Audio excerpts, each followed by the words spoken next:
Honey, use Mom's card. She's got like 130,000 saved up. I heard my son Edward's voice from the living room, and it felt like the floor was opening up under my feet. I was in the kitchen preparing lunch, my hands covered in flour, when those words cut through the wall and hit me in the chest like a closed fist. Eleanor Wilson, 68 years old. A lifetime of scrubbing floors, sewing until dawn, saving every penny.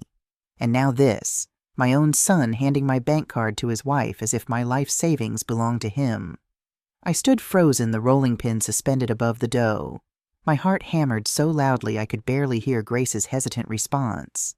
"Are you sure, sweetie, she won't get mad?" That sugary voice she used when she wanted something. The same voice I'd heard manipulate my son for 15 years of marriage. "My mom won't say a thing. She lives here for free, eats our food, uses our utilities. It's the least she can do. Help us out a little. Besides, she's old now. What does she need all that money saved for? We have expenses. We have a life ahead of us." Every word felt like a knife twisting between my shoulder blades. Free. I lived for free in a house I helped buy. I ate for free the food I cooked every day. I used for free the utilities I paid for with my $500 monthly pension, which I handed over in full every month, not keeping a single cent for myself. The wooden rolling pin trembled in my flour-coated hands. I stared at the dough, feeling hot tears threatening to spill. But I swallowed them back. I'd cried enough in this house. 20 years of tears since Edward convinced me to sell my little cottage to help with the down payment on this property. The property he now claimed was his alone. I heard the jingle of Grace's purse, the car keys. Her footsteps approached the kitchen door. "I'm off to the mall, Eleanor. Need anything?" she called with that fake sweetness she only used when Edward could hear, as if we were friends, as if she hadn't taken my son from me piece by piece all these years. "No, dear. Thank you." My voice came out firmer than I expected. I didn't turn around. I couldn't let her see my face. The front door closed. The car engine started the sound fading down the street. Grace was heading to the mall with my card in her hand, with the pin Edward had given her, with access to every dollar I had ever saved. I sank into a kitchen chair and looked at my hands. 68-year-old hands covered in flour, full of wrinkles and age spots. Hands that had worked without rest since I was 14. I remembered every single one of those $130,000. Every bill had a story, a sacrifice, a surrender. The first $10,000 I saved working as a seamstress in a workshop. 6 in the morning until 8 at night, 6 days a week. $20 a day kept in an envelope under my mattress. 3 years of rice and beans, no new shoes to save that first $10,000. Another $20,000 came from cleaning jobs on Sundays. My only supposed day of rest. Huge houses belonging to wealthy families who paid me $50 for 8 hours of work. 3 houses every Sunday, $150 that went straight into savings without spending a dime. The rest came from decades of having no life of my own. No new clothes, no salon visits, no restaurant meals. Saying no to everything that cost money while other women my age went on trips with friends or treated themselves. All to have my own place someday. A small, modest apartment where no one could tell me I was living for free. Where I could close my door and be the master of my own space, my peace, my life. That was all I wanted. Not much to ask after 68 years in this world. But now my son, my own son, had just handed over my card as if it were his, as if I didn't exist, as if my life and effort were worth nothing. Edward walked into the kitchen, eyes glued to his phone, not even looking at me. He poured himself a glass of water and leaned against the refrigerator. "Is lunch almost ready, Mom? I have a meeting at 3 and need to eat quick," he said in that commanding tone he'd adopted lately. Not a question, but an order. "Almost," I replied, rising to continue with the dough, though my legs felt unsteady. "Hey, Mom. Grace went to the mall. We needed a few things for the house," he mentioned casually, without looking up from his phone, as if it were the most normal thing in the world. I didn't answer. I kept kneading, pressing the dough harder than necessary, feeling anger and pain mixing in my chest. "Did you hear what I said?" Edward finally looked at me, irritation edging into his voice. "Yes, I heard," I replied without turning. "And any problem?" The annoyance was clear now, as if I were the one doing something wrong. I turned and looked into his eyes. Those eyes that used to look at me with love, with respect, with admiration. Now all I saw was impatience and annoyance. "Should I have a problem?" I asked, maintaining my composure even as a volcano prepared to erupt inside me. No, of course not. It's just some things for the house. He waved dismissively. Besides, Mom, you live here. It's normal for you to help with expenses from time to time. Help with expenses. As if I didn't give him my entire pension every month. As if I didn't cook, clean, wash, and iron for the whole family without being paid $1. As if I hadn't dedicated the last 20 years of my life to serving them. I understand, was all I said, turning back to my dough. Edward left the kitchen.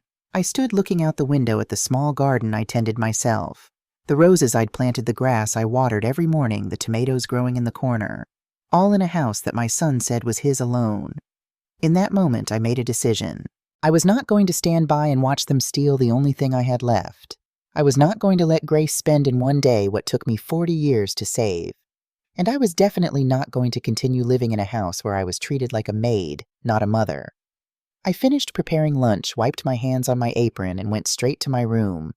I locked the door, took out my old phone, and dialed the bank's number, which I knew by heart. National Bank, good morning. This is Linda. How can I help you? Good morning. I need to block my debit card immediately, I said, my voice unwavering. After confirming my information and answering the security questions, the card was blocked. Grace would be standing at some register unable to pay. I felt a small spark of satisfaction, but that was just the first step. I opened my closet and pulled out a black leather address book, thumbing through the pages until I found the number I was looking for. James Carson, an old friend of my late husband, a retired lawyer who had always been kind to me. James, it's Eleanor Wilson. I need some advice. James listened patiently as I explained the situation. I didn't cry, didn't raise my voice, just stated facts. I'd contributed to buying this house. I'd given my pension and labor for 20 years. Now I wanted out with my dignity and my money intact. Eleanor, you're absolutely right to protect yourself. Come to my office tomorrow at 10. We'll discuss your options. In the meantime, don't sign anything, don't agree to anything. I thanked him and hung up. Next, I called the bank again, this time asking to speak to a financial advisor. I made an appointment for tomorrow afternoon right after meeting with James. My phone buzzed with a text from Grace. Your card isn't working. Call me ASAP. I didn't reply. Instead, I pulled out my suitcase from under the bed and began to pack essentials. Not everything, just enough for a few days. I would come back for the rest once I had a plan. The front door slammed. Heavy footsteps stormed through the house. Grace was home. Mom, Edward's voice boomed from downstairs. Mom, come down here now. I took a deep breath, smoothed my skirt, and walked downstairs with deliberate slowness. Edward and Grace stood in the living room. Her face was flushed with anger. His was taut with embarrassment. Your card was declined, Grace spat out. I was standing there with a cart full of things and couldn't pay. It was humiliating. My card, I raised an eyebrow, my voice steady. You mean my bank card, the one connected to my personal account with my savings. Don't be like that, Mom, Edward cut in. You know what we meant. No, I don't think I do. The calm in my voice surprised even me. That card is mine. That money is mine. 40 years of work. 40 years of sacrifice. And neither of you asked my permission to use it. We didn't think we needed to, Grace shot back. We're family. We share everything. Dewey Strange. I don't recall being consulted when you decided that this house, which I helped buy, belongs only to you. I don't recall sharing in decisions about vacations, cars, or renovations. Edward's face darkened. Mom, you're being ridiculous. We've given you a roof over your head for 20 years. Given me? Something inside me snapped though my voice remained level. I sold my house to help you buy this one. I've given you my entire pension every month. I've cooked, cleaned, and babysat without complaint. I haven't had a new coat in a decade because every spare penny went to this family. And you think you've given me something?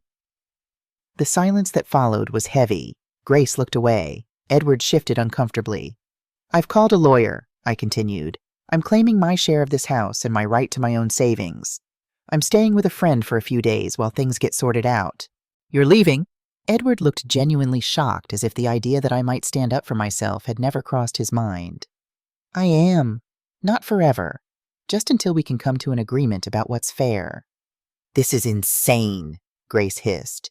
You can't just, I can, and I am. I turned to go back upstairs, then paused. Lunch is ready, by the way. I made your favorite lasagna, Edward. It's in the oven. I went back to my room, closed the door, and continued packing. My hands were steady now, my mind clear. For the first time in years, I felt something like power flowing through me. Not anger, not resentment, but strength. The strength that comes from standing up for yourself after a lifetime of giving way. I called Linda, a woman I'd met in my knitting group at the community center. We weren't close friends, but she'd always been kind, offering me rides home and inviting me for coffee. Linda, it's Eleanor from Knitting Group. I hope I'm not bothering you. Eleanor, not at all. What can I do for you? This is going to sound strange, but I need a place to stay for a few days, just until I sort out some family issues. Linda didn't hesitate. Of course, my guest room is yours for as long as you need it. I thanked her, promising to explain everything when I arrived. The relief of having somewhere to go, someone who didn't question or judge, brought tears to my eyes. I finished packing and sat on the bed, mentally preparing for what would happen next. Edward would try to make me feel guilty. Grace would be coldly furious. They would both act as if I were being unreasonable, selfish, ungrateful. But I knew the truth. I was simply claiming what was rightfully mine, my money, my share of the house, my dignity. A soft knock on my door startled me. Mom, it was Edward. His voice was different now. Uncertain, maybe even a little afraid. Can we talk?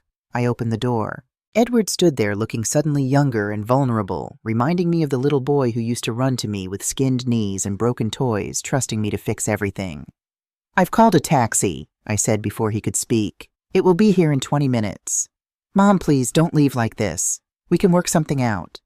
Yes, we can, with lawyers present, with everything in writing, with all cards on the table.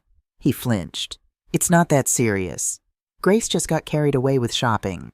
We were going to pay you back. Were you when and why take my card without asking me first? He had no answer. He looked down at his expensive shoes that probably cost more than I allowed myself to spend on clothes in a year. I need to finish packing, I said, starting to close the door. Wait. He put his hand on the door. At least tell me where you're going. I'll be at Linda's. I'll text you her address once I'm settled. And how long will you be gone? That depends on how quickly we can resolve this. I want my name on the deed of this house reflecting my contribution. I want a formal agreement about my pension. Either I keep it for myself from now on, or I get credit for what I've contributed all these years. And I want absolute clarity that my savings are mine alone. Edward's face hardened again. You're being ridiculous. After everything we've done for you, I cut him off with a raised hand. That's exactly the problem, Edward. You think you've done everything for me when it's been the other way around. That ends today. I closed the door firmly, leaning against it as tears finally escaped. Not tears of sadness or fear, but of release. Of letting go of the pretense that this arrangement was working for me, that I was valued, that I was anything more than free labor and an ATM. The taxi arrived exactly on time. I carried my suitcase downstairs. Edward and Grace were in the living room, speaking in hushed, angry tones that stopped abruptly when they saw me. I'll be in touch about arrangements to collect the rest of my things, I said formally, as if speaking to strangers. In some ways they were strangers now, or perhaps I was finally seeing clearly who they had been all along. Mom, please. Edward tried once more, but his heart wasn't in it. He was already calculating what my departure would mean for their comfortable lives, who would cook, clean, watch the children when needed. Goodbye, I said simply, and walked out the door. The taxi driver, an older man with kind eyes, helped me with my suitcase. Where to, ma'am? I gave him Linda's address, then settled back in the seat as we pulled away from the curb.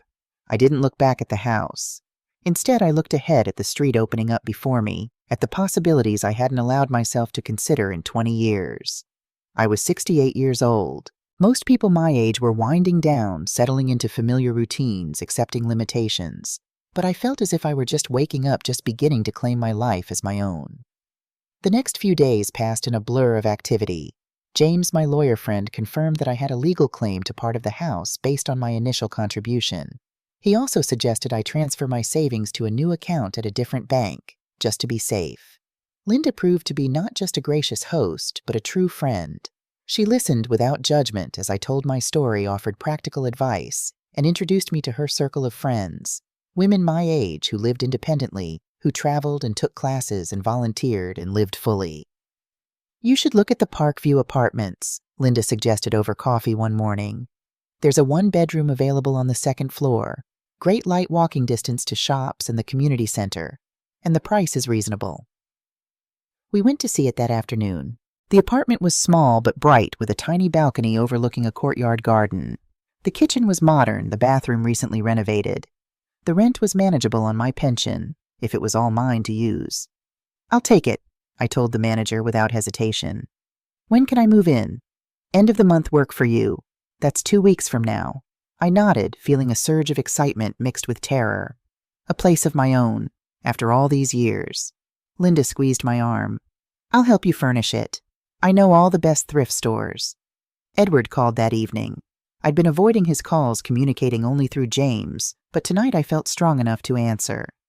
Mom, finally. I've been trying to reach you for days. I've been busy, Edward, setting up my new life. He was silent for a moment. New life? What does that mean? I've rented an apartment. I'll be moving in at the end of the month. Another silence, longer this time. So you're really leaving us? I'm not leaving you, Edward. I'm leaving an arrangement that wasn't working for me anymore. There's a difference. Grace is sorry, he said abruptly. About the card. She shouldn't have done that. No, she shouldn't have. And you shouldn't have given her my PIN. I know. His voice was quiet now. We're having some financial issues, Mom. The renovation cost more than we expected. And Grace is spending, well, you know how she is.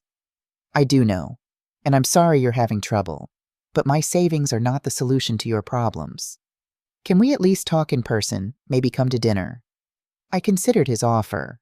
Part of me wanted to refuse to keep the clean break I'd made, but another part, the mother part, couldn't quite let go. I'll come for coffee tomorrow, 4 o'clock. Thank you, Mom, and I'm sorry, I really am. I hung up, not sure if I believed him, not sure what tomorrow would bring, but for the first time in years I felt in control of my own destiny. Whatever happened next would be my choice, not something that happened to me while I stood by passively. The next afternoon, I returned to the house I'd shared with Edward and Grace for 20 years. It looked exactly the same, but I saw it with new eyes. Not as a place of comfort and family, but as a place where I'd slowly surrendered my independence, my dignity, piece by piece. Edward opened the door, looking tired and humbled. Grace was nowhere to be seen. She's at her mother's, he explained, leading me to the kitchen. We had a big fight after you left. I sat at the kitchen table in the same chair where I'd sat 3 days ago when I discovered their plan to use my card. It felt like a lifetime had passed since then. Edward made coffee and set a cup in front of me. I've been thinking, Mom, about what you said, about everything you've done for us. I sipped my coffee, waiting. You were right. We've taken you for granted. I've taken you for granted. And I'm sorry. Thank you for saying that, I replied, keeping my voice neutral. Apologies were easy. Change was hard. I talked to our accountant about the house. You're entitled to 25% based on your initial contribution. We can have that drawn up legally, have your name added to the deed. And my pension. He shifted uncomfortably. We were hoping you might still help with some expenses. Not all of it like before, but maybe half. In exchange for what, Edward, will I still be expected to cook and clean, to be available whenever you need a babysitter, to have no life of my own? He looked genuinely startled. I didn't realize you felt that way about helping with the kids. I love my grandchildren, Edward. I love spending time with them, but on my terms, not as an unpaid on-call service. He nodded slowly. That's fair. And no, you wouldn't have to cook or clean anymore. We can hire someone. I considered his offer. It was better than I'd expected, but still not what I wanted. Not anymore. I appreciate the offer, Edward, but I've decided to move forward with my own place. The one I've dreamed about for 40 years. The independent life I've earned. His face fell. You're still leaving even if we fix the house issue. I'm not leaving you or the children. I'm just creating a life for myself. You'll always be welcome to visit. The children can stay over once I'm settled. But yes, I'm moving into my own apartment. Edward was silent for a long moment. When he spoke again, his voice was thick with emotion. I didn't realize how unhappy you were here. I wasn't unhappy exactly. I was invisible, even to myself sometimes. I reached out and touched his hand.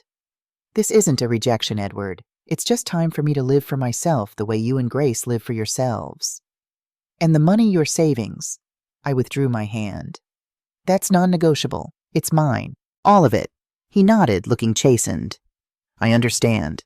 We talked for another hour about practical arrangements, when I'd collect my furniture, how we'd handle holidays, what my new address would be. About deeper things, too. How our relationship had changed over the years, how we might rebuild it on more equal footing. By the time I left, I felt cautiously hopeful. Not that everything would be instantly fixed, but that change was possible. That my son could learn to see me as a person with needs and dreams of my own, not just his mom always there, always giving, always putting herself last. The next 2 weeks flew by in a whirlwind of preparations. Shopping for furniture with Linda, setting up utilities in my name, opening a new bank account. Each step was terrifying and exhilarating. Each decision was mine alone to make. Moving day arrived bright and clear. Edward came with a truck to help transport my furniture. He worked silently, efficiently, his face a mask of conflicting emotions. When everything was loaded, he handed me a small box. "What's this?" I asked. "Open it when you're settled in your new place," he said. "A housewarming gift." I thanked him, touched by the gesture, however small. My new apartment gradually transformed from empty rooms into my home. My furniture, so little of it after 20 years of living in Edward's house, looked different here, more distinctly mine. I added a few new pieces, a reading chair by the window, a small dining table with 2 chairs, cheerful curtains in the bedroom. On my first night alone, I sat on my new chair looking out at the courtyard garden and opened Edward's gift. Inside the box was a framed photograph of me with my grandchildren taken at the beach last summer, a happy memory, and a card with 3 words in Edward's handwriting, "I am sorry." Tears stung my eyes, but they weren't tears of sadness or regret. They were tears of acknowledgement, of being seen finally. I placed the photograph on my side table and settled back in my chair, feeling the quiet wrap around me like a comfortable blanket. Not the quiet of loneliness, but the quiet of peace, of ownership, of self-determination. Eleanor Wilson, 68 years old, in her own apartment with her own money, making her own choices. For the first time in decades, I was exactly where I wanted to be. The first morning in my new apartment, I woke to sunlight streaming through curtains I had chosen myself. For a moment, I lay still, disoriented by the unfamiliar shadows on the ceiling, the absence of household noises, no shower running, no television murmuring downstairs, no Grace's heels clicking on hardwood floors. Just silence. My silence. I stretched luxuriously in the bed, savoring the simple pleasure of waking without responsibility for anyone's breakfast but my own. No lunches to pack, no laundry waiting, no one's schedule to accommodate but mine. The realization bloomed today belonged entirely to me. I made coffee in my small kitchen, just 1 cup in a blue ceramic mug Linda had given me as a housewarming gift. "For new beginnings," she'd written on the card. Standing at my window, I sipped slowly, watching the early bustle in the courtyard below. An elderly man walking his dachshund. A young mother hustling 2 children toward the parking lot, backpacks bouncing. A maintenance worker tending to the flower beds that edged the winding path. My neighbors, my community, my choice. The apartment was modest, 1 bedroom, a combined living and dining area, a galley kitchen, and a bathroom with a tub deep enough for proper soaking. 700 square feet of freedom purchased with decades of sacrifice. The furniture was sparse. My bed and nightstand, the reading chair by the window, a small dining table with 2 chairs, a second-hand sofa. Linda had helped me find a lamp, a bookshelf. Not much to show for 68 years of living. Yet the space felt more mine than anywhere I'd lived since selling my cottage to help Edward and Grace buy their house.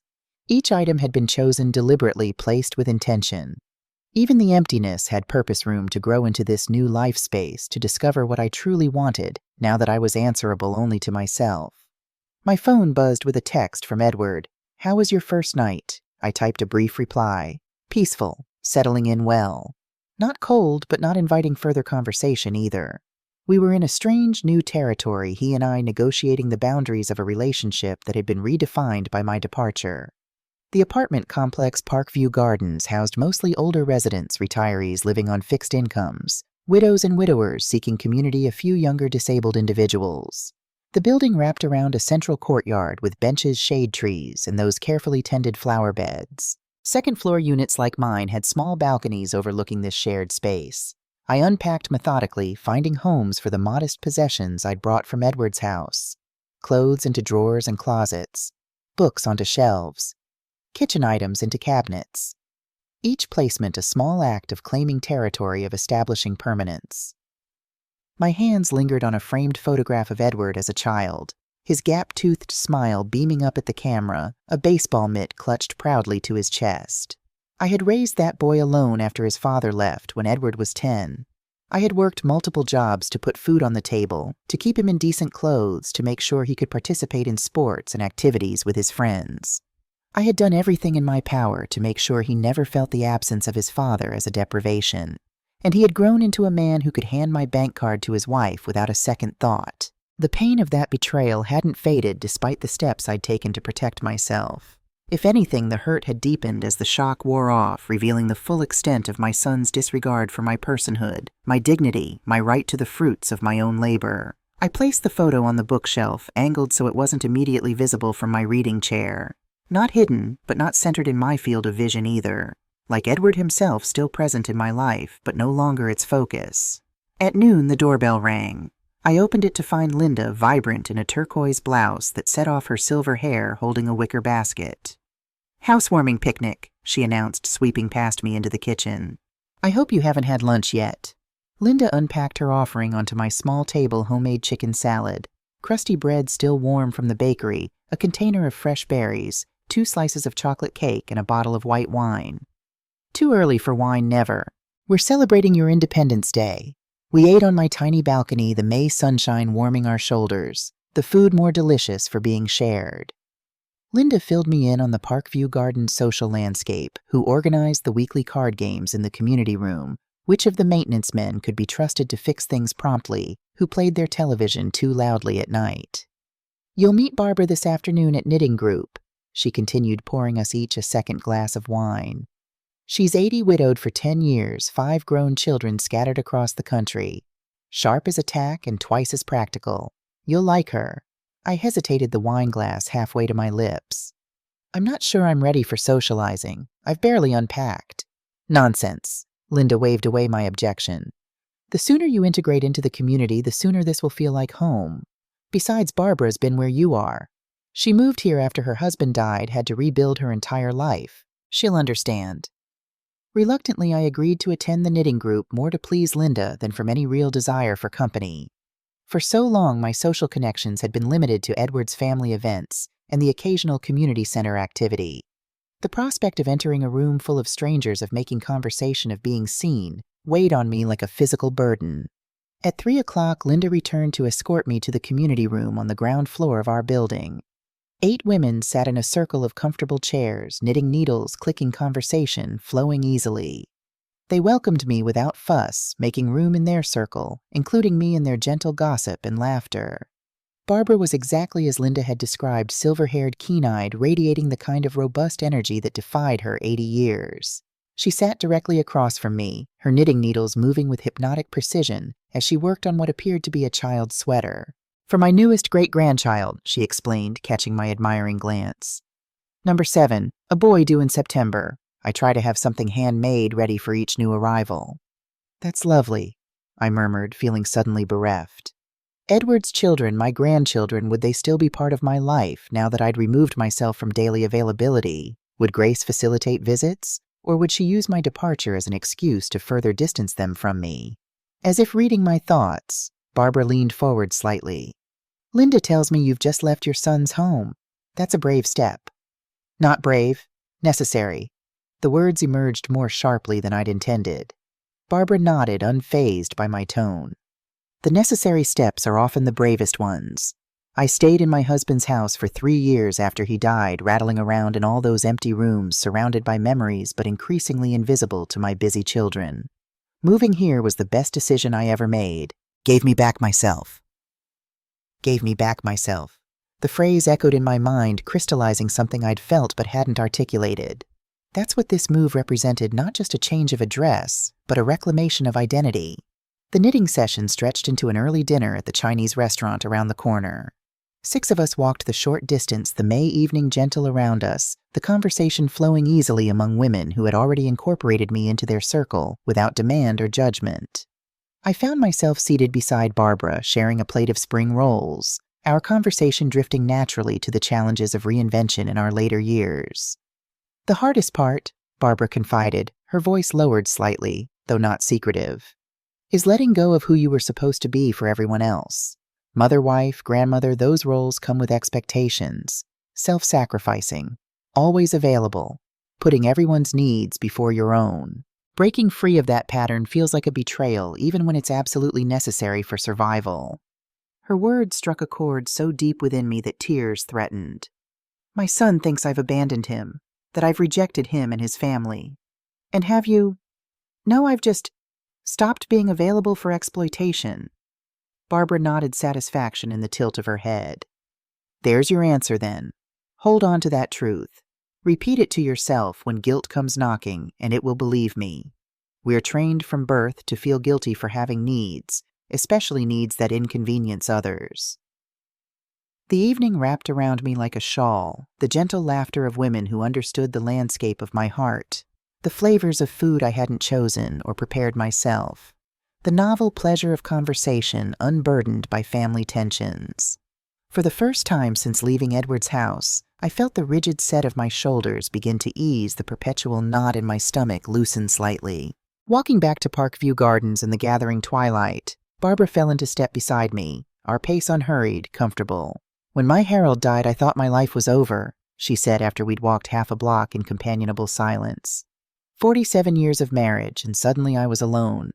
My children tried to help, but they had their own lives, their own families. They'd visit for a weekend, rearrange my kitchen to be more efficient, then disappear again for months.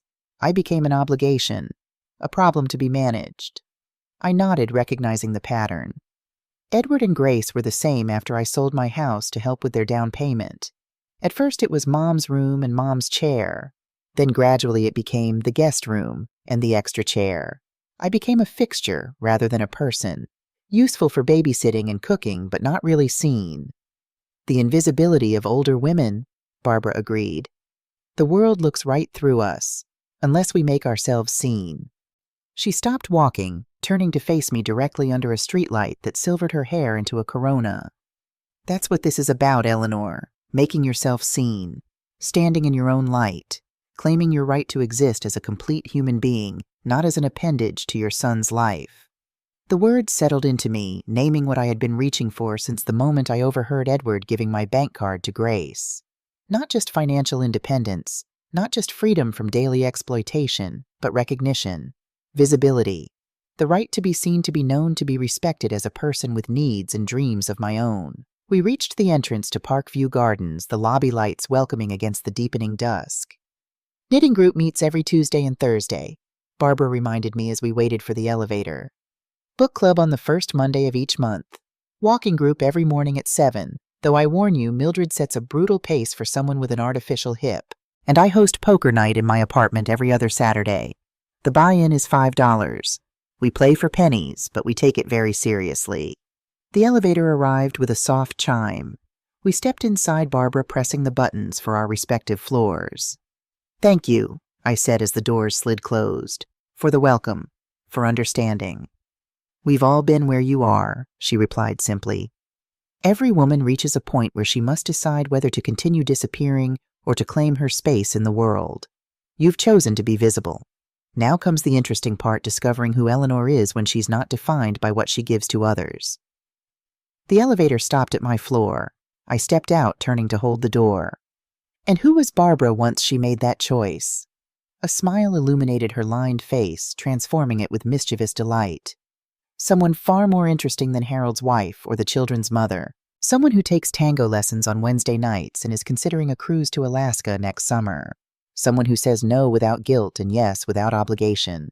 Someone who at 80 is more alive than she was at 50. The elevator doors began to close. Barbara's parting words floated to me through the narrowing gap. "Welcome to the rest of your life, Eleanor. It's going to be magnificent." Alone in my apartment, I moved through my evening routine with a strange sense of lightness. Barbara's words had shifted something fundamental in my perception of this new chapter. Not an ending, but a beginning. Not a retreat, but an advance into uncharted territory. I prepared for bed, the rituals simplified without the complexity of a household, to manage just my own teeth, to brush my own face, to wash my own comfort to consider as I adjusted the thermostat and turned down the covers. My phone buzzed as I was settling into bed. Edward again, kids are asking about you. When can they visit your new place? The question sent a spike of anxiety through me. My grandchildren in this tiny apartment. What would they think of their grandmother living in such reduced circumstances? Would they understand my choice? Or would they absorb their parents' narrative that I had abandoned the family, rejected their home, separated myself from their lives? I tapped out a response. Still getting settled. Maybe next weekend we could go to the park across the street. Edward's reply came immediately. Perfect. They miss you. A pang of guilt, that old familiar companion, twisted in my chest. They miss you. 3 simple words designed to reach past my defenses, to remind me of my essential role in the family structure, to question the wisdom of my independence. Barbara's voice echoed in my mind. We're trained from birth to feel guilty for having needs. I set the phone aside without replying further, refusing to be pulled back into the undertow of family obligation before I'd even found my footing in this new reality. Sleep came fitfully, my dreams tangled with images of Edward as a child reaching for me with trusting hands, his face crumpling when I turned away. I woke before dawn, my heart racing, tears dampening the pillow. The dark hours before sunrise stretched long and lonely. For the first time since moving, I questioned my decision. Had I overreacted to the bank card incident? Had my pride driven me to an irreversible choice that would damage not just my relationship with Edward, but with my grandchildren as well? I rose with the first gray light of dawn, making coffee with mechanical movements, trying to quiet the chorus of doubts that had taken up residence in my mind overnight. A soft knock at my door startled me. I opened it to find Linda dressed in walking clothes, a gentle question in her eyes. Barbara mentioned you might join the morning walking group. Thought I'd check if you're coming. The invitation was precisely what I needed, a reason to move forward into this day, rather than backward into regret. Give me 5 minutes to change. The walking group consisted of 6 women and 2 men ranging in age from mid-60s to Barbara's sprightly 80. They welcomed me without fuss, incorporating me into their loose formation as they set out along the tree-lined streets of the neighborhood. As promised, Mildred set a brisk pace, her gray ponytail swinging with each determined step. The morning air was cool against my face, the exercise gradually loosening the tension that had gathered overnight in my shoulders and neck. The conversation flowed around me, local politics and upcoming community theater production recommendations for a reliable plumber, gentle gossip about absent members of the group. Barbara dropped back to walk beside me, matching her stride to mine. Rough night. Is it that obvious? Second thoughts are part of the process, she assured me. The old life pulls at you. Familiar discomforts start to seem preferable to unfamiliar freedoms. You question your right to put yourself first after a lifetime of putting yourself last. My grandchildren are visiting next weekend, I confessed. I'm afraid they'll see me differently, that they'll think less of me for leaving. Or they might see you more clearly, as a whole person, not just a role. Children are remarkably adaptable and often more perceptive than we give them credit for. They might understand your need for autonomy better than your son does. We walked in silence for a block, my thoughts churning. Finally, I voiced the fear that had haunted my pre-dawn hours. What if I've made a terrible mistake? Barbara's laugh was unexpected, a bright sound in the morning quiet. Oh, my dear, that's the wonderful thing about being our age. We've already made so many mistakes that one more hardly matters. And the beauty of this particular choice is that it's reversible. If you decide that independence isn't what you wanted after all, your son's house is what 10 minutes away, nothing is permanent. Everything is a draft until we die. The walking group completed its circuit, returning to Parkview Gardens as the day brightened toward full morning. I said goodbye to my new acquaintances, promises of future walks exchanged, then returned to my apartment with a lighter heart. Barbara's perspective had shifted my thinking once again from seeing my choice as an irrevocable break to viewing it as one step on a continuing journey. Nothing is permanent. Everything is a draft until we die. The week unfolded in a pattern both unfamiliar and increasingly comfortable. Morning walks with the group. Coffee on my balcony. Hours spent organizing my new space, making small decorative choices, gradually transforming the apartment from a refuge into a home. Linda took me to her favorite thrift stores where I found a small writing desk for the corner by the window, a colorful rug to brighten the living room floor, framed botanical prints for the bathroom walls. Each purchase was modest, constrained by both budget and space, but each represented a conscious choice, an expression of personal taste unfettered by consideration of anyone else's preferences. I joined Barbara for her weekly volunteer shift at the local library shelving books and helping with the children's story hour. The work was satisfying in its simplicity and its clear boundaries, 3 hours of productive contribution with a defined beginning and end, unlike the endless, unacknowledged labor that had constituted my role in Edward's household. Knitting group, book club, a community potluck in the Parkview Gardens common room. Gradually, I was weaving myself into the social fabric of this new place, creating connections independent of my identity as Edward's mother. Yet as the weekend approached, bringing with it the planned visit from my grandchildren, anxiety returned, sharpened by a text from Edward. "Grace is coming with the kids. She wants to see your new place." Grace, the architect of my financial exploitation, the woman who had gradually edged me out of my central role in the family, relegating me to the background of their lives while still expecting unlimited access to my labor, my time, my resources. The prospect of her scrutinizing my modest apartment, drawing her own conclusions about my downgrade, filled me with dread. I shared my apprehension with Barbara and Linda over coffee in the courtyard the day before the visit. "Of course she wants to see where you live," Barbara snorted. "She's gathering intelligence, assessing whether you're truly independent, or whether this is just a temporary rebellion before you come crawling back to your role as unpaid housekeeper and bankroller of her shopping habits." Linda nodded agreement. "She needs to report back to her social circle. They're all wondering how Edward's mother could possibly survive without the generous support of her son and daughter-in-law." The assessment was harsh but rang true. I could imagine Grace's careful inspection of my apartment, her insincere compliments masking critical assessment, her report back to Edward and to her friends framed as concern, but functioning as confirmation of her own superior position. "You're overthinking this," Barbara continued, her practical tone cutting through my anxiety.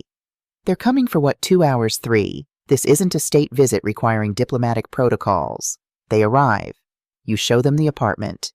You take the grandchildren to the park. You have ice cream or some other treat. They leave. End of story." Put that way, the visit seemed manageable. I nodded, trying to absorb Barbara's pragmatism to view the upcoming encounter as a simple family visit rather than a high-stakes evaluation of my life choices. "And remember," Linda added, reaching across the table to squeeze my hand, "you're not alone anymore. We've got your back." Saturday morning dawned clear and mild, perfect weather for a park outing with the grandchildren. I spent the early hours vacuuming the already clean carpet, arranging fresh flowers on the small dining table, setting out the cookies I'd baked the previous evening, straightening items that were already in place. At precisely 11 o'clock, the doorbell rang. I took a deep breath, straightened my shoulders, and opened the door to find Edward, Grace, and my grandchildren, Emma, age 8, and Lucas, age 6, clustered in the hallway. The children launched themselves at me, wrapping their arms around my waist, their voices overlapping in excitement. "Grandma, we missed you. Dad said you have your own place now. Can we see your room? Do you have any toys here? We brought our swimsuits for the park splash pad." Their unfeigned delight in seeing me melted some of the ice that had formed around my heart in anticipation of this visit. I hugged them close, breathing in the familiar scent of their shampoo, the warmth of their small bodies against mine. Over their heads, I met Edward's gaze, watchful, uncertain, a complexity of emotions I couldn't fully decipher. Beside him, Grace stood rigidly, her smile fixed, her eyes already moving past me to assess the apartment visible through the open door. "Come in," I said, stepping back to allow them entry, keeping my tone light for the children's benefit. "Welcome to my new home." The apartment shrank in the presence of 5 people, the space that had felt spacious to me alone, suddenly revealing its modest dimensions. Emma and Lucas explored with uninhibited curiosity, opening closets, bouncing on the sofa, examining the few decorative items I'd acquired. Grace moved through the rooms with measured steps, her gaze cataloging each detail. "It's cozy," she finally pronounced the pause before cozy, speaking volumes about what she wasn't saying. "You've done a lot with the space." "Thank you," I replied, meeting her eyes directly. "It's exactly what I wanted. Everything here is mine. Everything here is paid for." A flush crept up her neck at the implied rebuke. Edward, sensing tension, quickly intervened. It's nice, Mom. Really. Good natural light. And the location is great, so close to the park. Can we go to the park now, Grandma? Lucas tugged at my hand, oblivious to the undercurrents among the adults. Dad said there's a splash pad. Of course. I agreed, grateful for the diversion. Let me just grab my bag. The park across from Parkview Gardens featured extensive play structures, a splash pad for hot days, and winding paths through mature trees. The children raced ahead to the playground while Edward, Grace, and I followed at a more sedate pace, an uncomfortable silence stretching between us. So, Grace finally ventured, her tone carefully neutral. How are you managing financially, I mean? This area isn't cheap. The question was precisely calibrated to highlight my reduced circumstances while framing her interest as concern rather than criticism. Before I could respond, a familiar voice called my name. Barbara approached along the path, radiant in a flowing caftan of brilliant purple, her silver hair catching the sunlight. Eleanor, I was hoping to run into you today. Introduce me to your family. I made the introductions, watching as Barbara assessed Edward and Grace with the same keen eye she'd turned on me during our first meeting. Ah, so you're the ones who thought Eleanor's life savings were community property. Fascinating. The blunt statement hung in the air, leaving Edward flushing, and Grace's mouth opening and closing without sound. Barbara turned to me, unperturbed by the bomb she'd detonated. Mildred's hosting bridge in her apartment at 4. Don't be late, she gets tetchy if we don't start on time. Bring those excellent oatmeal cookies you made. With that, she swept away, leaving a wake of disrupted social niceties behind her. Who was that? Grace demanded once Barbara was out of earshot, her voice higher than usual. My friend Barbara. We play cards together. And you told her about our private family matter. Edward's tone held accusation. I told her why I left your house, yes. Just as you've undoubtedly told your friends your version of events. I kept my voice level, refusing to be drawn into defensiveness. Grace's lips thinned. It's inappropriate to air family business to strangers. Barbara isn't a stranger to me. She's a friend. And what happened wasn't just family business, it was financial exploitation. It was treating me as if I had no right to the money I'd earned over a lifetime of work. We were going to pay you back, Grace insisted, the old defense resurfacing. That's not the point. The point is that you tried to take what was mine without asking.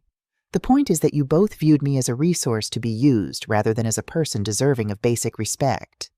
Edward started to respond, but was interrupted by Emma running back to us, her face alight with excitement. Grandma, come push me on the swings, I want to go super high. Grateful for the escape, I followed my granddaughter to the swings, leaving Edward and Grace to absorb the aftershocks of Barbara's direct approach and my uncompromising response. The remainder of the visit unfolded in a strange dichotomy tension among the adults, overlaid with the simple joy of spending time with my grandchildren. We played at the park, returned to my apartment for cookies and lemonade, and finally said our goodbyes with promises of another visit soon. As they were leaving, Edward lingered in the doorway after Grace had shepherded the children toward the elevator. Mom, he began, then faltered, seeming to search for words. It's okay, Edward. We're figuring this out as we go. It's new territory for all of us. He nodded, relief evident in the loosening of his shoulders. The kids loved seeing you. This place. They didn't care that it's smaller than our house. They just cared that you were here. Children often see more clearly than adults, I replied, remembering Barbara's words from our morning walk. They understand that what matters isn't square footage or furnishings, but presence, connection. Yeah. He shifted awkwardly. Listen about what your friend said. Barbara speaks her mind. It's one of the things I value about her. She's not wrong, though, about how we treated you, how I treated you. His admission came reluctantly, pushed past years of entitlement and assumption. I've been thinking about it a lot since you left, about everything you did for us, everything we took for granted. The acknowledgement, however belated, eased something tight in my chest. Thank you for saying that. I want to do better, Mom. I want us to have a relationship that isn't just about what you can do for us, for me. He hesitated, then added, I'm seeing someone, a therapist, trying to understand why I treated the person who gave me everything as if she owed me more. The admission stunned me. Edward seeking help, examining his behavior, his assumptions. It was so far removed from the entitled son who had given Grace my bank card that I struggled to reconcile the two versions of my child. That's good, Edward. I'm proud of you for doing that work."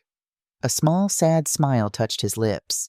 "It shouldn't have taken you leaving for me to see what was right in front of me all along, but I'm grateful that you did what you needed to do for yourself, that you forced me to see you for maybe the first time since I was a kid." The elevator chimed its arrival.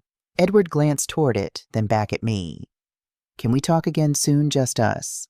I'd like that." After they left, I stood in the center of my small living room, absorbing the aftermath of the visit. The apartment felt different now that my family had been here. Not diminished as I had feared, but somehow more solidly mine. They had seen where I lived. They had witnessed my independence. The reality of my choice had been made concrete for all of us. I gathered the glasses and plates from our snack, washing them slowly, replaying moments from the visit. The children's uncomplicated delight in exploring my new space. Grace's barely concealed assessment. Edward's surprising vulnerability in those final moments. Something was shifting between us, some recalibration of our relationship that might eventually lead to a more balanced connection. Not the instant restoration of harmony I might have wished for in weaker moments, but the beginning of a new understanding based on mutual respect rather than exploitation. At 4 o'clock, as instructed, I presented myself at Mildred's apartment for bridge, a plate of oatmeal cookies in hand. Barbara, Linda, and Mildred welcomed me into their foursome, the card game providing structure for conversation that quickly turned to an analysis of my family visit. So the daughter-in-law was as awful as expected. Barbara dealt the cards with practiced efficiency. Not awful exactly, just assessing, calculating whether my independence is sustainable or temporary. "And your son," Linda organized her cards, not looking up. Surprising. I shared Edward's revelation about therapy, his acknowledgement of taking me for granted. "Huh," Barbara grunted, studying her hand. "Maybe there's hope for him yet." "Maybe there's hope for all of us," I replied, playing my first card. "For a different kind of relationship, one based on choice rather than obligation." Mildred, silent until now, fixed me with a penetrating gaze over her cards. "That's the secret, you know, realizing that every relationship is a choice we make every day. Even with our children. Especially with our children. We're trained to believe that maternal love is automatic, unconditional, but the truth is more complicated." "The truth," Barbara interjected, taking the trick with a flourish, "is that love exists independently of how we're treated. I can love my son David with my whole heart while still refusing to let him borrow money he'll never repay. I can love my daughter Emily completely while still declining to babysit on my tango night." Linda nodded agreement. Boundaries aren't the opposite of love. They're the framework that makes healthy love possible. The wisdom in their words settled over me like a blessing, crystallizing truths I had been groping toward since the moment I overheard Edward offering my bank card to Grace. I could love my son without sacrificing myself on the altar of his convenience. I could maintain connections with my grandchildren without submitting to exploitation. I could claim my independence without severing the bonds of family. As we played cards into the evening conversation flowing easily among women who had traversed similar terrain, I felt myself expanding into this new understanding, this different way of being in the world. Not just Eleanor Wilson, mother and grandmother defined by her utility to others, but Eleanor Wilson, woman friend, card player, community member with needs and desires and boundaries of her own. The long-suppressed question rose to the surface of my consciousness, no longer threatening, but full of possibility. What do I want from this final chapter of my life? Not merely survival, not just escape from exploitation, but active engagement with my own potential. The opportunity to discover who Eleanor might be when she wasn't constrained by others' expectations. The chance to write new pages in a story I had thought was largely complete. As the bridge game wound to its conclusion, Barbara triumphant, the rest of us good-naturedly accusing her of card counting, I looked around the table at these women, who had so quickly become my community, my support system, my guides in this unfamiliar territory of self-determination. "Thank you," I said simply as we gathered our belongings, preparing to disperse to our individual apartments. "For showing me what's possible, for helping me see beyond mere independence to something richer." Barbara's smile held both mischief and wisdom. "Oh, honey, we're just getting started. Wait until you see what 70 looks like. It's going to be spectacular." 6 months passed like water flowing in a newly freed stream. Each day in my apartment added another layer to my independence, another brushstroke to the portrait of the woman I was becoming. Summer faded into fall. Leaves drifted past my balcony in swirls of amber and crimson, a visual reminder of change, of release, of transformation. My relationship with Edward evolved slowly, cautiously. We met for coffee every other Wednesday, neutral territory, at a cafe halfway between his house and my apartment. Just the two of us, no grace, no children, creating space for conversations that sometimes flowed easily and other times stumbled over emotional landmines still buried in the landscape between us. "I found some old photos of us," Edward mentioned during one of our October meetings, sliding an envelope across the table. "From when we lived in the blue house on Maple Street.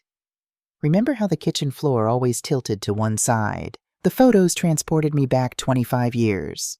Edward as a lanky teenager, all elbows and Adam's apple me with permed hair and shoulder pads, both of us squinting into the sun beside a scraggly Christmas tree we'd cut ourselves from a discount lot. You wore that red sweater until it literally fell apart," Edward continued, pointing to my outfit in the photo.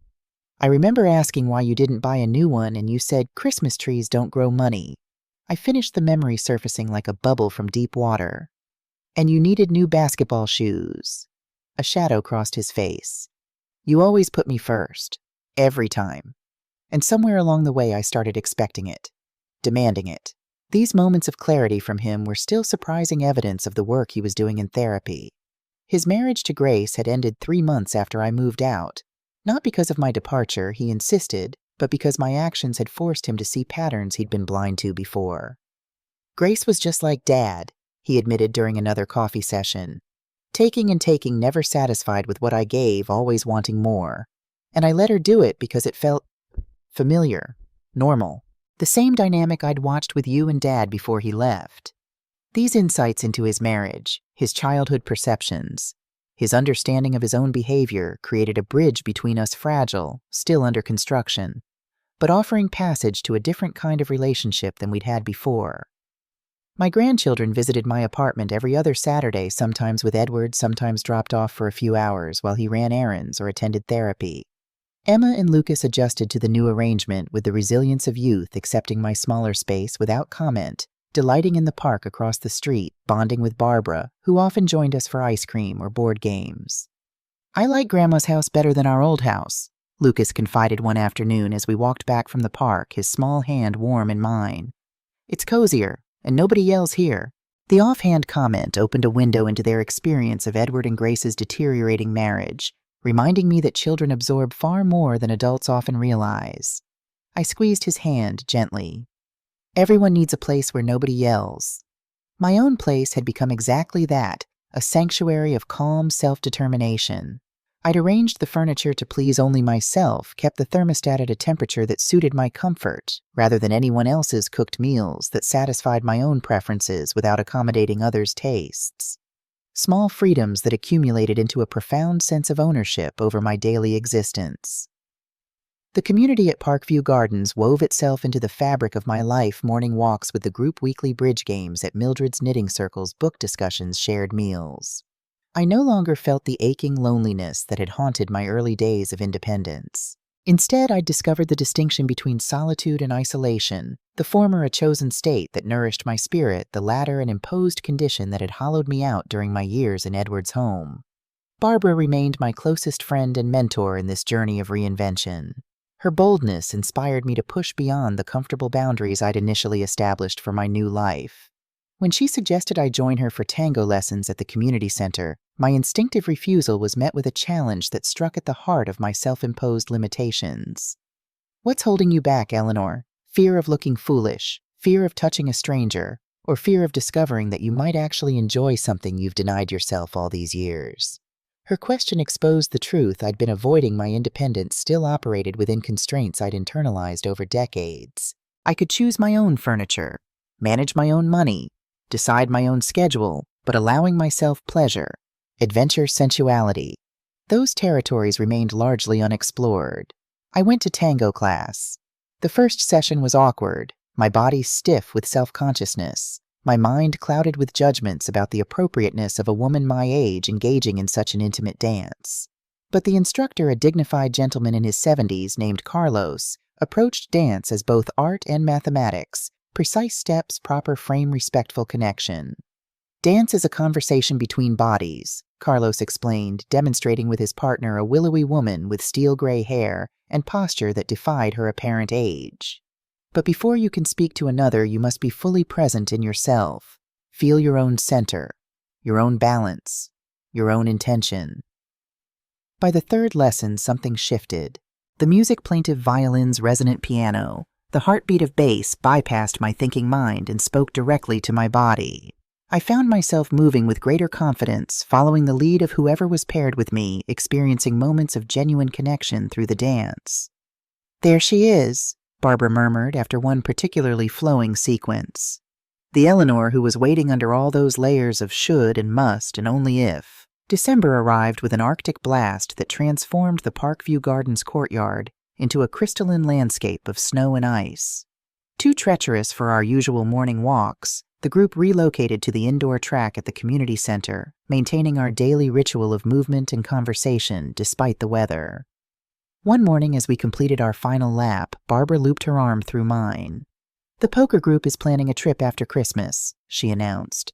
4 days in Las Vegas. Nothing extravagant, we found a good deal on rooms at the Flamingo. You should come.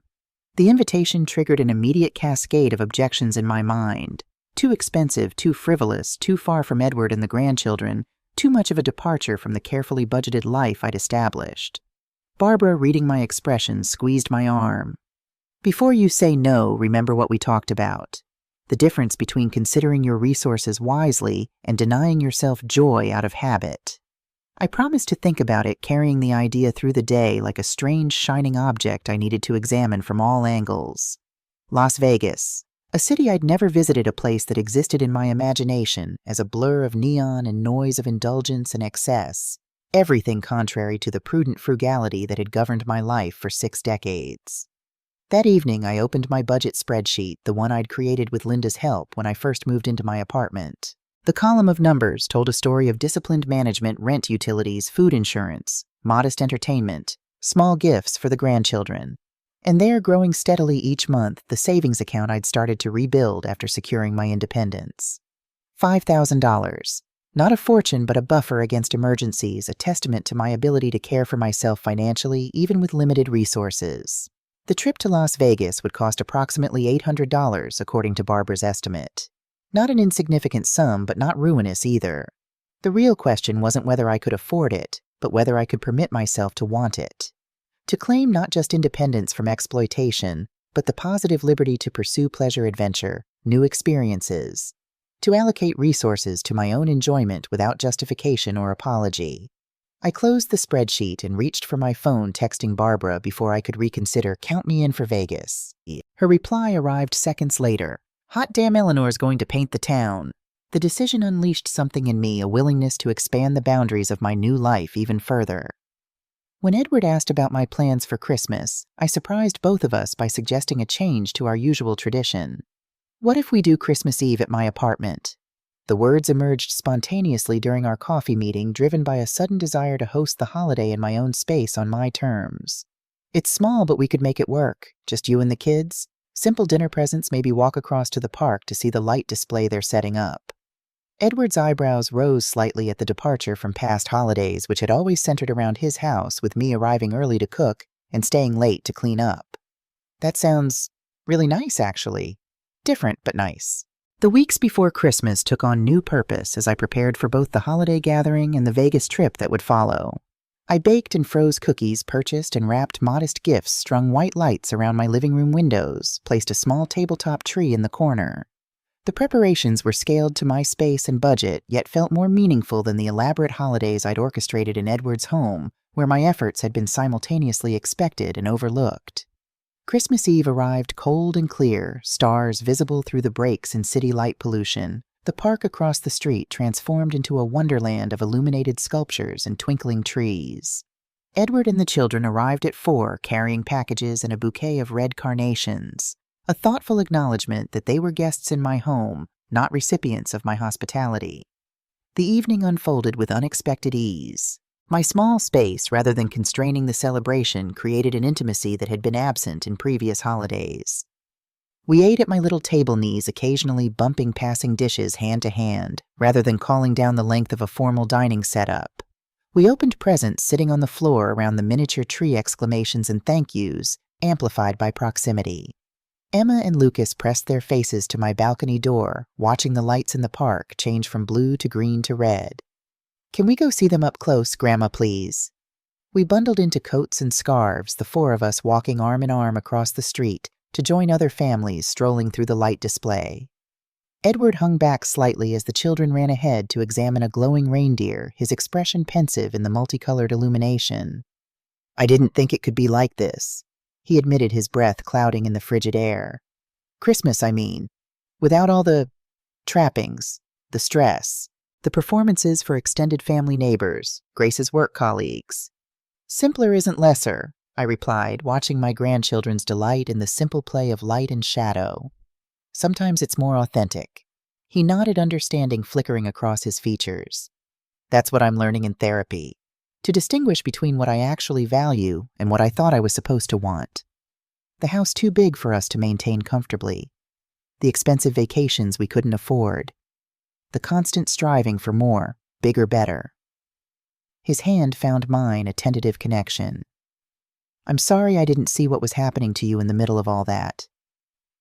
How we were using you to subsidize a lifestyle that wasn't even making us happy." The apology, direct and unqualified, closed a circuit of healing between us. Not erasing the harm that had been done, but acknowledging it fully, creating space for something new to emerge from the wreckage of old patterns. I squeezed his hand in response, words unnecessary in the moment of recognition. Back in my apartment, as Edward helped the sleepy children into their coats for the drive home, he paused at the door. "This was the best Christmas we've had in years, Mom. Thank you for showing us another way to do this. A better way." After they left, I sat in my reading chair by the window, watching the park lights shimmer through a gentle snowfall that had begun during our goodbyes. The apartment felt different after hosting the holiday, as if my family's presence had consecrated the space in some subtle way, confirming that my independence didn't require isolation. That connection was possible without exploitation. 3 days later, I boarded a plane for Las Vegas with Barbara, Mildred, and 3 other women from our poker group. At 68, I was the youngest of the travelers. Mildred, at 82, was the eldest and most experienced gambler, having visited Vegas annually since her husband's death 15 years earlier. The secret, she confided as our plane began its descent over the desert, is to decide how much you're willing to lose before you ever set foot in a casino. Consider it the price of entertainment, not a financial strategy. I bring $300 in cash. When it's gone, I'm done gambling. No exceptions, no ATM visits, no dipping into the room, or food money. The advice proved invaluable as we navigated the sensory bombardment of the Las Vegas Strip, the clanging machines, the free-flowing alcohol, the disorienting layout designed to keep visitors gambling rather than finding exits. With Mildred's guidance, I approached the slot machines and eventually a low-stakes poker table as amusements rather than opportunities for financial gain, allowing myself to enjoy the novelty without anxiety about losses. Barbara, meanwhile, had a different Vegas agenda. "We're going to a show every night," she announced after we'd settled into our rooms at the Flamingo. "I've got tickets for Cirque du Soleil tonight, a musical review tomorrow, and a magic show the night after. And we're having at least one absurdly overpriced meal at a celebrity chef restaurant. When else are we going to do this?" Her enthusiasm was contagious. I found myself swept into experiences I would never have chosen for myself, marveling at acrobats defying physics above a watery stage, applauding as a magician made a car disappear before our eyes, savoring a meal that cost more than my weekly grocery budget, but delivered flavors I'd never encountered before. On our 3rd evening after the magic show, Barbara linked arms with me as we strolled back toward our hotel through the carnival atmosphere of the Strip. "So, Eleanor Wilson, was I right? Was this worth dipping into that sacred savings account?" The question gave me pause. Had it been worth it? The expense, the departure from routine, the indulgence in experiences that served no practical purpose beyond pleasure. "Yes," I answered, surprising myself with the certainty in my voice. Yes, it was worth it. Not just for the shows or the food or even the company, though all of that has been wonderful, but for the perspective, for the reminder that life isn't just about survival, about getting by. It's also about moments of wonder, of beauty, of pure enjoyment. Barbara's smile gleamed in the neon glow surrounding us. That my dear friend is the lesson I hoped you'd learn. We who have spent our lives putting others first, being practical making, do we deserve wonder too? We deserve beauty. We deserve pleasure. Not as rewards for service, not as occasional indulgences, but as birthright, as essential nutrients for the soul. Her words crystallized something I'd been feeling throughout the trip, a growing recognition that joy was not a luxury to be earned through sacrifice, but a necessary component of a fully lived life. That in denying myself experiences of delight and wonder, I had been participating in my own diminishment as surely as Edward and Grace had when they attempted to appropriate my savings. On our final night in Vegas, Mildred surprised us by winning nearly $2,000 at a poker tournament. She insisted on treating the group to a champagne toast at the hotel bar, 6 women of a certain age raising flutes in celebration of friendship, of adventure of lives being lived on our own terms. To the second act, Mildred proposed her typically pragmatic demeanor softened by victory and champagne. May it be more honest, more joyful, and more authentically ours than the first. We returned to Parkview Gardens in early January to snow-muffled sidewalks and the quiet aftermath of holiday festivities. My apartment welcomed me with familiar comfort, yet I viewed it differently after the Vegas interlude, not merely as a refuge from exploitation, but as a base camp for explorations yet to come. The winter months unfolded in a rhythm of established routines punctuated by new ventures. Morning walks with the group, coffee with Barbara, bridge games at Mildred's, weekly visits from Edward and the grandchildren. These familiar anchors provided structure, while new activities expanded my horizons. Tango lessons with Carlos, a watercolor class at the community center, a day trip to a regional art museum with the Parkview Gardens Cultural Group. I began volunteering 2 afternoons a week at a literacy program in the public library, helping adults improve their reading skills. The work engaged my mind and heart in ways that mere housekeeping never had, creating connections across differences of age, background, and life experience. I particularly enjoyed working with Elena, a grandmother in her 50s who had immigrated from Guatemala and was determined to improve her English so she could read to her grandchildren. "You understand," she told me after mastering a particularly challenging passage, "what it means to give your children and grandchildren a better life, to sacrifice, but also what it means to finally do something for yourself." Her perception startled me, this recognition of shared experience despite our different paths. "Yes," I acknowledged. "I do understand that balance. I'm still learning it every day." As winter reluctantly yielded to spring, Edward's Saturday visits with the children often expanded to include explorations beyond my apartment, picnics in the park, trips to the Children's Museum, afternoons at the public pool as temperatures rose. These outings allowed me to engage with my grandchildren in ways that hadn't been possible when I was relegated to the background of family activities responsible for practical matters while others enjoyed the fun. "You're different with the kids now," Edward observed one Saturday as we watched Emma and Lucas clambering over a playground structure. "More playful, more present." "I have the energy for play now," I replied, realizing the truth of it as I spoke. "When I lived with you and Grace, all my resources went into maintaining the household, managing the practical details everyone else overlooked. There was nothing left over for simple enjoyment." He nodded, absorbing this perspective.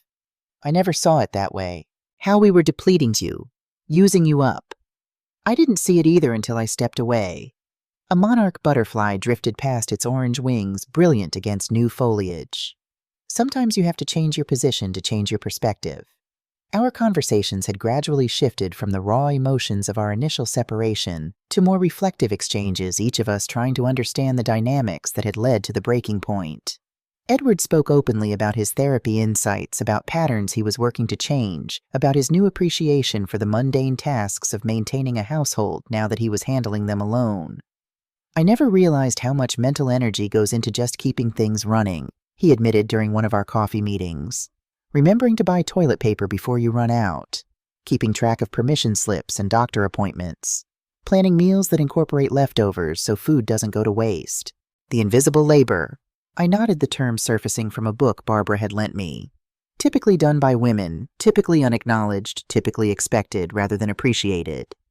"Exactly, and I'm embarrassed by how completely I took it for granted when you were doing it. How I never considered the cumulative weight of all those small responsibilities." These acknowledgments, while healing, didn't erase the history between us. There were still moments of tension, misunderstandings, old habits reasserting themselves. Edward occasionally slipped into expecting accommodations I was no longer willing to provide. I sometimes clung to grievances that needed release if our relationship was to continue evolving. But with each difficult conversation, navigated each boundary established and respected each new pattern of interaction consciously chosen, rather than defaulted into, we were creating a different kind of mother-son relationship. One based on mutual respect, rather than obligation, on choice, rather than expectation. As my first year of independence approached its anniversary, I found myself taking stock of the transformation not just in my external circumstances, but in my internal landscape.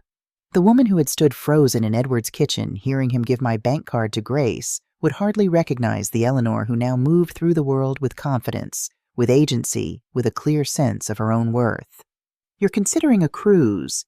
Edward's voice held equal measures of surprise and concern when I mentioned the possibility during our coffee meeting. "Alone." "Not alone. With Barbara and Mildred and some others from Parkview." I stirred my latte, calmly observing his reaction. "Alaska, 10 days in August. The scenery is supposed to be spectacular." "But isn't that expensive?" The question revealed how much still remained unchanged in his perception of me, of my right to allocate my own resources according to my own priorities. I met his gaze directly, neither defensive nor apologetic. "Yes, it's a significant expense. One I've carefully budgeted for over the past 6 months. One I've decided is worth the investment in my own joy and education." He absorbed this visibly, processing the shift in perspective it represented. "I'm sorry. That came out wrong. It's not that I don't think you should go. It's just different. You making these kinds of choices for yourself." "Different for both of us," I acknowledged. "You're used to seeing me prioritize everyone else's needs and wants. I'm used to putting myself last. We're both adjusting to this new reality where I consider my own desires as valid, as worthy of fulfillment." Our conversation continued, moving to updates on the children, Edward's work challenges, mundane matters of daily life. But that exchange marked another milestone in our evolving relationship, my clear assertion of autonomy, his recognition of it, the negotiation of new understanding between us. The cruise deposit was paid the following day, a concrete commitment to continued exploration, to expanding horizons, both literal and figurative. Barbara, delighted by my decision, immediately began planning shore excursions with the enthusiasm of a child contemplating Christmas. "Whale watching in Juneau," she declared, poring over brochures in my living room. "A helicopter ride to a glacier in Skagway, salmon fishing in Ketchikan." All of that sounds terrifying and expensive. I laughed, both alarmed and enticed by her ambitions. "Precisely the point." She looked up, her eyes bright with anticipation. "We're not tourists, Eleanor. We're adventurers. There's a difference." As spring unfurled into full bloom around Parkview Gardens, I found myself contemplating that distinction between a tourist passing briefly through experience and an adventurer fully engaging with it, between observing life and participating in it, between existing and living. On the anniversary of my departure from Edward's house, I invited Barbara, Linda, and Mildred for a small celebration in my apartment. We sat on my balcony as evening settled around us, sharing a bottle of good wine, another small luxury I now permitted myself occasionally, and reflecting on the year's journey. I couldn't have imagined this, I confessed, gesturing to encompass not just my physical surroundings, but the entirety of my transformed existence. A year ago, I was trapped in patterns I couldn't even see clearly, accepting treatment that diminished me daily, believing that my worth was measured by what I gave to others, never by what I claimed for myself. "And now?" Barbara prompted, raising her glass in the fading light. I considered the question, searching for words adequate to the profound shift in my understanding of myself, of my place in the world.